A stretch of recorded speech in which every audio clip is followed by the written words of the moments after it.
What happens when a beloved television actor walks onto a daytime talk show expecting a friendly chat about his career, only to find himself under attack from a host who seems determined to tear him down in front of millions of viewers? In just 46 seconds, a simple question about his personal life spirals into one of the most shocking confrontations in British daytime television history, exposing the ugly side of celebrity interviews and leaving everyone in the studio absolutely stunned. Neil Dudgeon arrived at the Loose Women's studio that morning with nothing but good intentions. The Midsummer Murders star had been invited to discuss the show's latest season, his long career in British drama, and perhaps share a few lighthearted anecdotes with the panel. He had done these kinds of interviews countless times before. They were usually pleasant, easy conversations that fans enjoyed. But today would be different. Today, something would go terribly, catastrophically wrong. The Oz panel that day consisted of Denise Welch, Ruth Langsford, Janet Street Porter, and Colleen Nolan. As Neil walked onto the set, the audience applauded warmly. He waved, smiled, and took his seat on the famous purple sofa. The first few minutes went exactly as expected. Ruth asked him about filming in the beautiful English countryside. He told a funny story about working with the guest actors. The audience laughed. Everything seemed perfectly normal. Then Denise Welch took over the questioning. "So Neil," Denise began, leaning forward with a smile that didn't quite reach her eyes, "we have to talk about something that's been in the papers recently. Your divorce." Neil's expression shifted slightly. He maintained his composure, but anyone watching closely could see the change. "Well, I don't really think that's something I want to discuss today, Denise. I'm here to talk about Midsummer Murders, really." "Oh, come on," Denise pushed, her voice taking on a sharper edge. "You can't expect to keep everything private when you're in the public eye. People want to know about your personal life. They're curious." "That's part of being famous, isn't it?" Ruth interjected gently. "Perhaps we should respect Neil's boundaries here, Denise."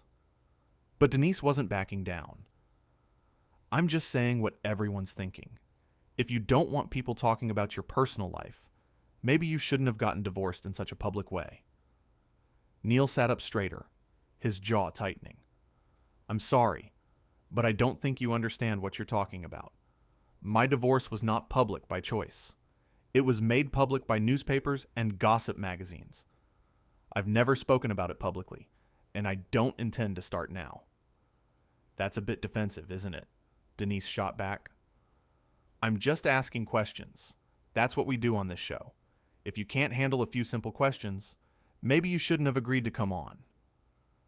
The atmosphere in the studio had changed dramatically. The audience sat in uncomfortable silence. Janet Street Porter shifted in her seat, looking uncertain. Colleen Nolan's eyes darted between Denise and Neil. "I can handle questions just fine," Neil replied, his voice steady but firm. "What I can't handle is someone being deliberately intrusive and rude under the guise of just asking questions.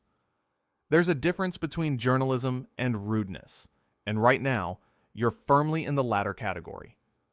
Denise's face flushed red. "Excuse me? Rude? I think you need to remember where you are, Neil. This is my show, and if I want to ask you about your personal life, I absolutely will. You're not special just because you're on some detective show." "Some detective show?" Neil repeated, his eyebrows raised. Midsummer Murders has been on the air for over 20 years. It's one of the most successful British dramas in television history. But that's beside the point. The point is that you invited me here under the pretense of discussing my work, and instead, you're trying to humiliate me by digging into my private life. Ruth tried again to intervene. "Let's all just take a breath here. I think we've gotten a bit off track." "No, Ruth," Denise snapped. "I don't think we have. I think Neil here just can't handle a strong woman asking him difficult questions. Isn't that right, Neil? Is that what this is really about?" Neil's expression hardened. "That is absolutely not what this is about, and you know it. This has nothing to do with you being a woman, and everything to do with you being unprofessional. You're twisting this conversation to make yourself look like some kind of victim when you're the one who started this entire confrontation. I started it? Denise's voice rose. I asked you one simple question about your divorce, and you completely overreacted. If you have something to hide, just say so. I have nothing to hide, Neil said, his voice cold now. What I have is a right to privacy. What I have is dignity. And what I will not do is sit here and be attacked by someone who clearly has some kind of agenda. Janet Street Porter finally spoke up. Denise, I think maybe you should move on to another topic. This isn't going well. Oh, so now you're all ganging up on me. Denise looked around at her fellow panelists. I cannot believe this. I ask one legitimate question, and suddenly, I'm the bad guy. It wasn't a legitimate question, Colleen Nolan said quietly. It was invasive. We all saw where this was going, and we should have stopped it sooner. Denise turned back to Neil, her eyes blazing. You know what your problem is? You think you're better than everyone else. You think that because you're some actor on television, you can just pick and choose what questions you answer. Well, that's not how it works. When you agree to come on a show like this, you answer what you're asked. Actually, Neil said, standing up slowly, that's exactly not how it works. I'm a guest on this show. I was invited here. I didn't have to come. And I certainly don't have to sit here and take this kind of treatment from you or anyone else. The audience gasped. Ruth put her hand over her mouth. Janet and Colleen both sat frozen. Sit down, Denise commanded. We're not done here. Oh, I think we are, Neil replied. He began removing his microphone. I came here in good faith to talk about my work, to connect with fans of the show, and to have what I thought would be a pleasant conversation.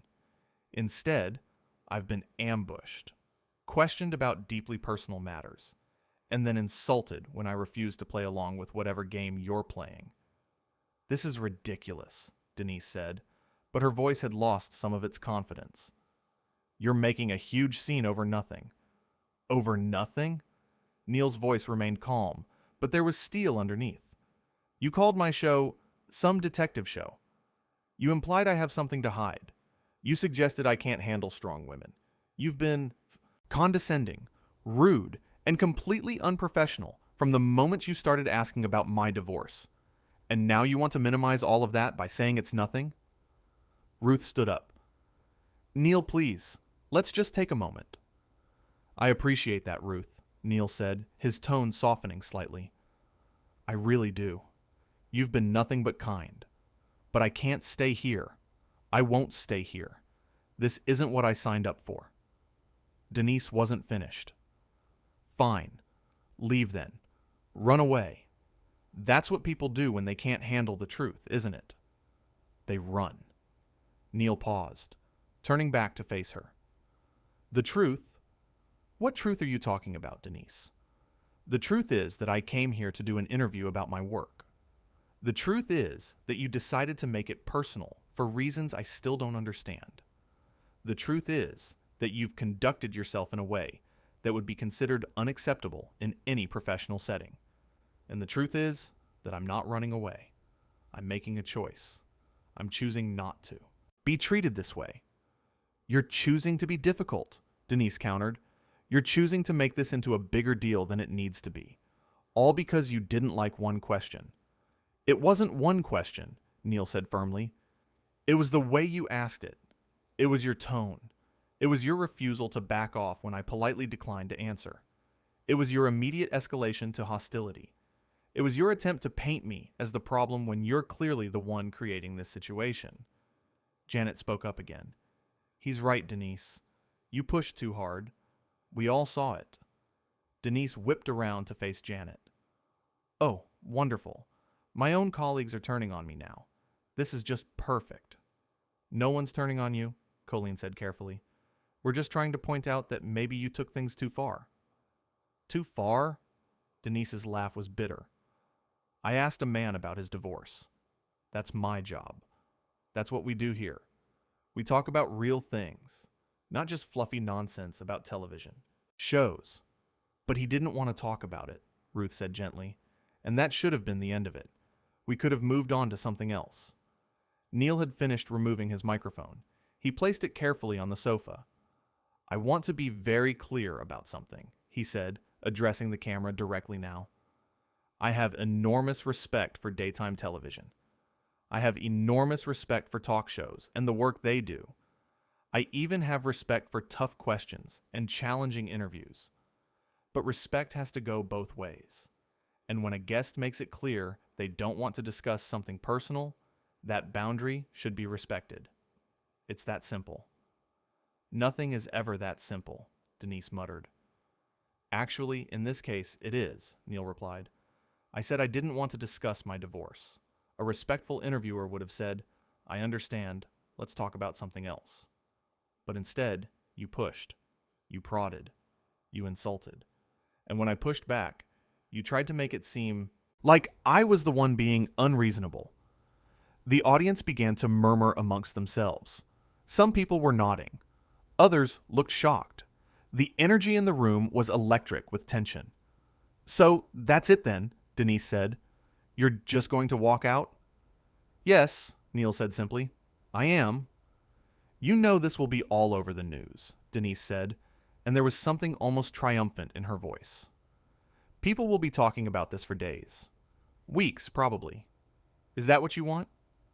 What I want, Neil said slowly, is to be treated with basic human decency. If standing up for that means people talk about me, then so be it. I'd rather be known as the person who walked out than the person who sat there and took abuse just to avoid making waves. Abuse? Denise's voice went up an octave. You think this was abuse? You have no idea what real abuse looks like. And there it is, Neil said quietly. The final deflection. When all else fails, minimize what happened and make me seem oversensitive. But I'm not oversensitive. I'm a person with boundaries, and you repeatedly cross them. Ruth was openly crying now. This wasn't supposed to happen like this, she said. I know, Neil said kindly. And I'm sorry you're caught in the middle of this, Ruth. You didn't do anything wrong. Colleen nodded in agreement. Neither did Janet or I. But Denise did, and someone needs to say it. Oh, for goodness sake, Denise exploded. Fine, everyone's against me. Poor Denise, the terrible interviewer who dared to ask an actual question instead of just lobbing softballs. Is that what you all want to hear? No one's against you, Janet said tiredly, but you need to take responsibility for what happened here. You escalated this situation at every turn. You were aggressive when you should have been respectful. And now a guest is leaving because of how you treated him. He's leaving because he's oversensitive and can't handle real conversation, Denise insisted. Neil shook his head. I'm leaving because you created an environment where I no longer felt comfortable or respected. Those are two very different things. Semantics, Denise said dismissively. No, Neil corrected. Accuracy. And the fact that you can't see the difference is exactly why I need to go. He turned to the audience. I apologize to all of you who came here expecting to hear about Midsummer Murders. I wish I could have given you that interview, but sometimes you have to stand up for yourself, even when it's uncomfortable, even when it's difficult. I hope you understand. The audience applauded. It started with one person, then two, then dozens. Within seconds, most of the audience was clapping for Neil. Some people even stood. Denise's face went pale. Unbelievable, she whispered. Actually, Neil said over the applause, it's very believable. People recognize unfair treatment when they see it. They know the difference between a tough interview and an attack. And they're showing you right now what they think of what happened here today. Get out, Denise said, her voice shaking.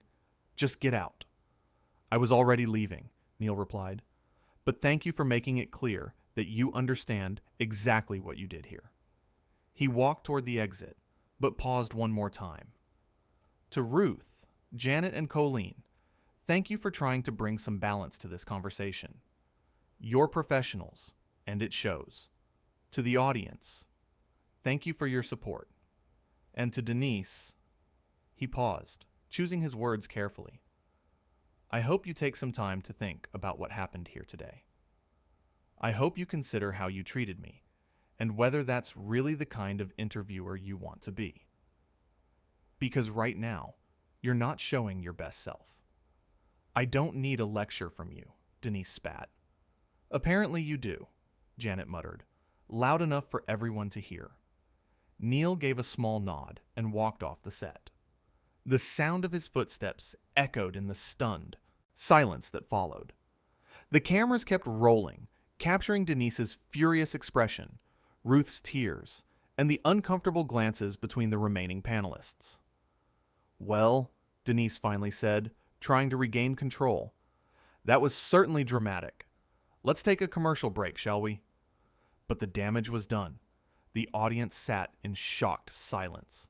The other panelists looked anywhere but at Denise.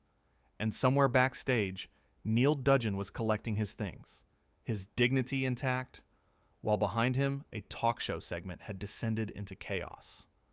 I didn't do anything wrong, Denise said to her colleagues during the commercial break, but her voice lacked conviction now. You absolutely did, Colleen said flatly. And you know it. He was being difficult, Denise protested weakly. No, Ruth said, wiping her eyes. He was being human. He asked you to respect his privacy, and you wouldn't. You pushed and pushed until he had no choice but to leave. He always had a choice, Denise argued. Yes, Janet agreed, and he made it.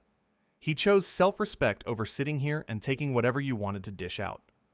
Good for him. Denise looked around at her fellow panelists, seeming to realize for the first time that she truly was alone in this. You all think I'm the villain here. You made yourself the villain, Colleen said. None of us did that to you. You did it to yourself. We're back in 30 seconds, a producer called out. I don't know if I can go back out there, Denise said quietly. You have to, Ruth said. We all do. But maybe, just maybe, you should think about apologizing. For what? Denise asked, but even she didn't sound convinced by her own defiance anymore. For everything, Janet said simply. For how you treated a guest, for how you embarrassed the show, and for how you made all of us complicit in something none of us wanted to be part of. The producer counted down. 5, 4, 3, 2. They were back on air, but nothing was the same. The easy camaraderie that usually defined Loose Women was gone, replaced by a tension so thick it was almost visible. Denise tried to move on to the next segment, but her voice was shaky. Ruth could barely look at the camera. Janet and Colleen sat stiffly, clearly uncomfortable, and in millions of homes across Britain, viewers were processing what they had just witnessed. Social media was already exploding with reactions. The clip would be shared thousands of times before the show even ended. But none of that mattered to Neil Dudgeon, who was already in a car heading away from the studio, having made his stand. The remaining panel members struggled through the rest of the show. Every attempt at normal conversation felt forced.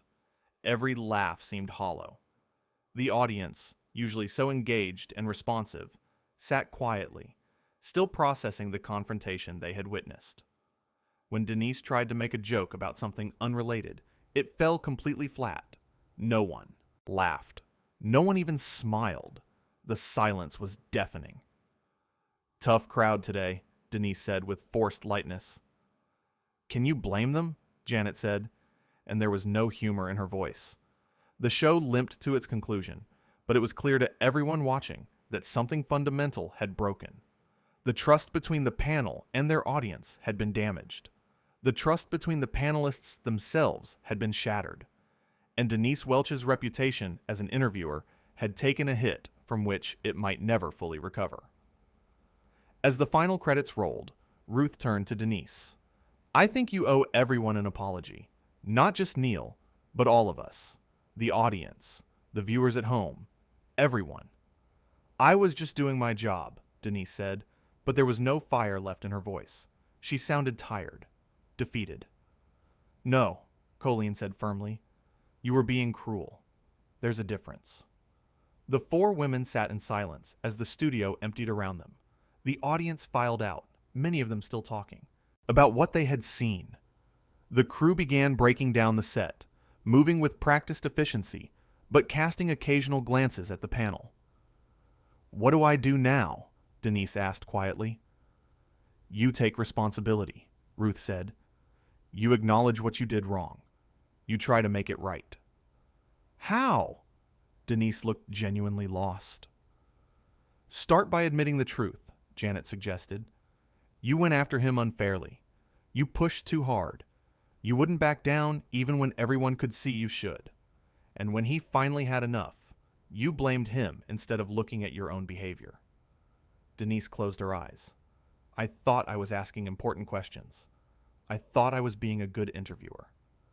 Being a good interviewer doesn't mean tearing someone down, Colleen said. It means finding the balance between getting good content and respecting your guest. You lost that balance today. Completely. He's never going to forgive me, Denise said. Maybe not, Ruth agreed. But that's not really the point. The point is learning from this, growing from it, making sure it never happens again. The studio was nearly empty now. Just the four women sitting on the purple sofa, where, less than an hour earlier, one of the most shocking moments in daytime television history had unfolded. I really thought I was right, Denise whispered. That's the problem, Janet said. You were so convinced you were right that you couldn't see how wrong you were being. And by the time you might have realized it, it was too late.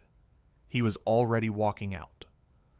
Everyone's going to hate me, Denise said. Some people will, Colleen acknowledged. But some people will understand that we all make mistakes. The question is, what you do next?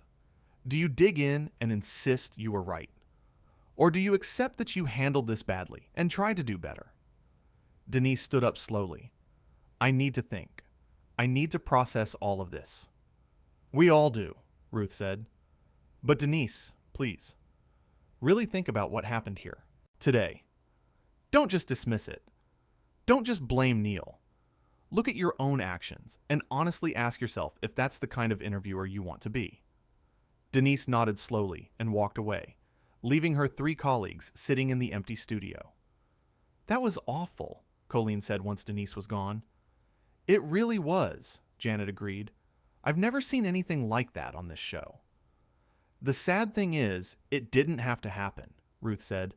If she had just respected his boundary when he first said it, we would have had a perfectly nice interview. But she couldn't let it go. Pride, Janet said simply. She couldn't back down because she thought it would make her look weak. Instead, she looked like a bully, Colleen said bluntly. And Neil looked like someone standing up for himself, which, of course, is exactly what he was doing. The three women sat together for a few more minutes, none of them quite ready to leave, all of them trying to make sense of what had happened. Do you think he'll ever come back? Ruth asked. Would you? Janet replied. Ruth shook her head. No, I wouldn't. Not after that. None of us would, Colleen agreed. And honestly, I can't blame him one bit. Meanwhile, across London, Neil Dudgeon was sitting in his living room, a cup of tea growing cold on the table beside him. His phone was ringing constantly, but he ignored it. He needed time to process what had happened, time to understand his own feelings about the confrontation. He didn't regret walking out, not for a second. He had set a boundary, and when that boundary wasn't respected, he had enforced it. That was all. It wasn't dramatic. It wasn't an overreaction. It was simply self-respect. But he also felt sad. Sad that it had come to that. Sad that what should have been a pleasant interview had turned into a confrontation. Sad that he had been put in a position where leaving was his only option. He thought about the audience applauding as he left. That had surprised him. He hadn't expected that, but it had also validated his decision. They had seen what he saw. They understood what he felt. They recognized that Denise had crossed a line, and they supported him for standing up for himself. His phone rang again. This time, he answered it. "Neil, it's your agent. Are you okay?" "I'm fine," Neil said. "Really, I am."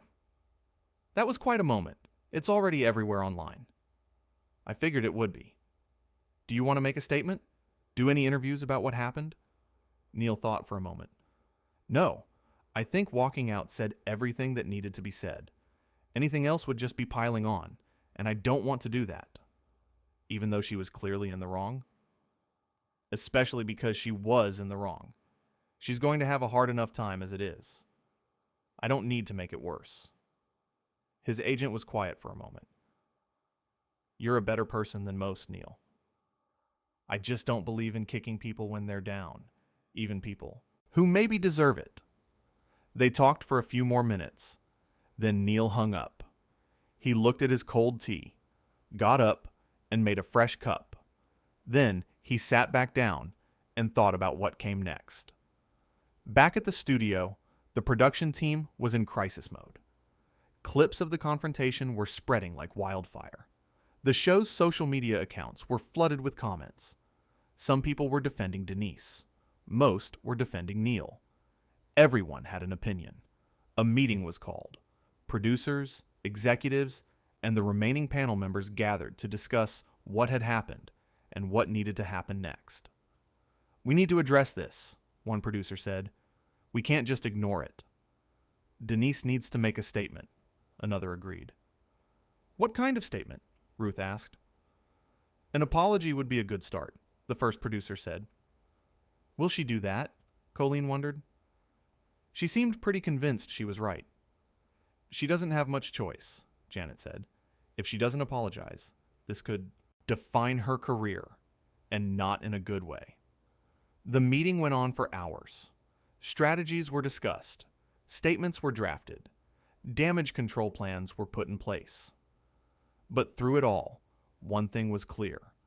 What had happened on the show that day would not be easily forgotten or forgiven. Later that evening, Denise sat alone in her own home, reading the comments online. For every person defending her, there were 10 criticizing her. The overwhelming consensus was that she had been in the wrong, that she had treated Neil unfairly, that she had deserved to be walked out on. It was brutal. And worse, deep down, she was starting to realize it was true. She picked up her phone and stared at it for a long time. She knew what she needed to do. She knew what the right thing was. But it was so hard to admit you were wrong when you had been so certain you were right.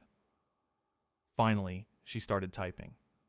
The next morning, a statement appeared on Denise's social media accounts.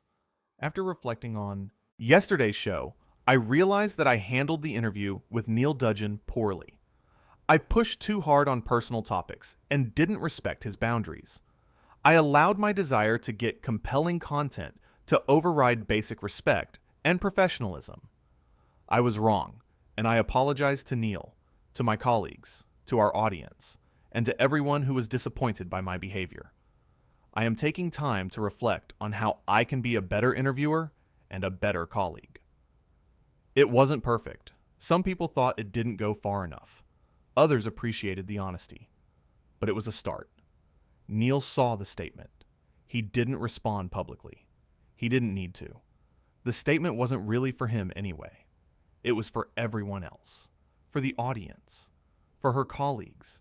For her own conscience. The story would continue to circulate for weeks. It would be analyzed and discussed. Think pieces would be written about boundaries in interviews, about when it's appropriate to walk out, about the power dynamics between hosts and guests. But at its core, the story was simple. A man had been treated unfairly. He had set a boundary. That boundary had not been respected, and so he had left. It was as straightforward as that. The Loose Women panel eventually found its rhythm again, but things were never quite the same. The incident had exposed something fundamental about the show, about how it treated guests, about what was considered acceptable behavior in the pursuit of good television. And Neil Dudgeon went back to filming Midsummer Murders, secure in the knowledge that he had done the right thing, that he had stood up for himself when it mattered, that he had chosen dignity over convenience. In the end, that was all that really mattered.